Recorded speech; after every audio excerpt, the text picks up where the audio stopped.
दोस्तों, मैं हूं शेखर सुमन, आपका दोस्त, आपका साथी। एक बार फिर आपके बीच मैथ के प्यारे से क्वेश्चन के साथ हाजिर हूं दोस्तों। आइए दोस्तों शुरू करते हैं इस क्वेश्चन को। क्वेश्चन जो आज का होगा दोस्तों, ये कुछ इस टाइप का क्वेश्चन होगा। 0.6 और 6 पे ये बार लगा हुआ है।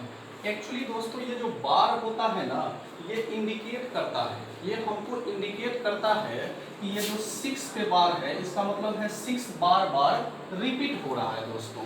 इसको हम इस तरह से भी लिख सकते हैं, 0.6 पे जो बार है इसको हम इस तरह से भी लिख सकते हैं। 0.6 पे बार ना देके एक बिंदु भी दे दिया जाए तो इसका मतलब सेम ही होता है दोस्तों।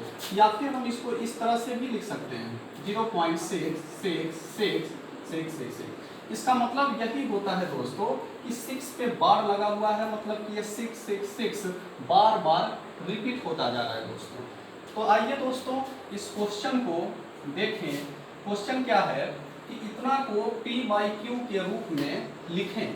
मतलब इस तरह के क्वेश्चन को हम P/Q के रूप में कैसे लिख पाएंगे दोस्तों, यही आज हमको सीखना है दोस्तों। आइए दोस्तों शुरू करते हैं। तो यहाँ हमारा क्वेश्चन है 0.6 पे बार लगा हुआ है। तो सबसे पहले हम 0.6 पे बार लिख देंगे। एक बार हमें क्वेश्चन को उतारना है। उसके बाद दोस्तों क्या करेंगे कि 0 दशमलव के दाहिनी ओर 0 है और इधर कोई अंक नहीं है, तो इसका कोई मतलब नहीं है दोस्तों, ठीक है। तो हम इसको नहीं लिखेंगे। दशमलव जो दिख रहा है दोस्तों, इसको भी हमें ध्यान नहीं देना है। इसके अलावे हमारे पास क्या है, तो अब बचा केवल 6 और 6 पे ही बार लगा हुआ है। एक ही अंक बचे हैं मेरे पास 6 और उस पर बार लगा हुआ है। तो जो अब बच गया है इधर, उसको हमें लिख लेना है दोस्तों। दशमलव भी नहीं लगाना है, 0 भी नहीं लगाना है दोस्तों। अब इसके बाद एक बटे का चिन्ह देंगे हम, और कितने अंकों पे बार लगा हुआ है दोस्त, मतलब कितने अंक रिपीट हो रहे हैं दोस्त, तो आप बोलेंगे कि एक ही अंक रिपीट हो रहा है। यदि एक अंक रिपीट हो, मतलब एक अंक पे बार लगा हुआ हो दोस्तों, तो हमें 1 9 लगा देना है, 1 9 लिख देना है नीचे इसके, ठीक है दोस्तों। अब यही हमारा आंसर हो गया दोस्तों।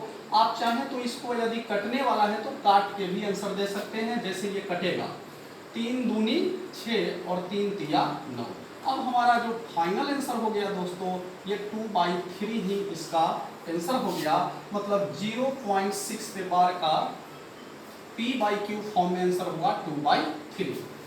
तो उम्मीद करते हैं दोस्तों कि ये क्वेश्चन आपको समझ में आया होगा। इस तरह के बार वाले क्वेश्चन को आप इस तरह से सोल्व कर पाएंगे।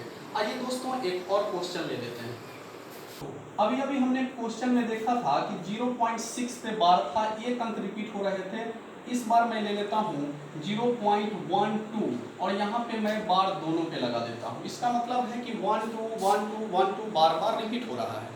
अब इसको हम कैसे P/Q के फॉर्म में लिखेंगे दोस्तों, तो वेरी सिंपल, बहुत ही इजी है। आप देखिए सेम प्रोसेस होगा। सबसे पहले हम 0.12 उतारेंगे, यहाँ पे लगा हुआ है बार।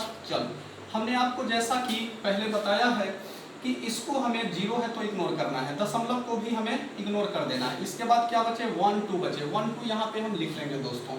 अब उसके बाद एक बटे का चिन्ह लगाएंगे। कितने अंक रिपीट हो रहे हैं, तो 1 2 दोनों पे बार है, मतलब 2 अंक रिपीट हो रहे हैं। एक अंक रिपीट होता है तो 1 9 लगाते हैं दोस्तों। यहाँ पे 2 अंक रिपीट हो रहे हैं, इसलिए हम 2 9 यहाँ पे डाल देंगे दोस्तों। अब यदि कटने वाला है तो काटेंगे, नहीं तो यही हमारा आंसर हो जाएगा। यहाँ देखते हैं ये कटेगा, 3 चौका 12, 3 से 3 तिया 9, 3 तिया 9, ये कट जाएगा और कट के हमारा जो आंसर होगा दोस्तों 4/33। यही हमारा P/Q रूप हो जाएगा इस क्वेश्चन का, ठीक है दोस्तों। उम्मीद करते हैं दोस्तों काफ़ी अच्छे से ये क्वेश्चन आपको समझ में आ गया है दोस्तों। अब अगर इस टाइप का कोई भी क्वेश्चन आपको मिले तो आप इजीली उसको जो है कुछ ही सेकेंडों में इस तरह से आप सॉल्व कर पाएंगे। तो आज दोस्तों बस इतना ही। मिलते हैं फिर अगली वीडियो में कुछ नए कंसेप्ट, कुछ नए नगमों के साथ।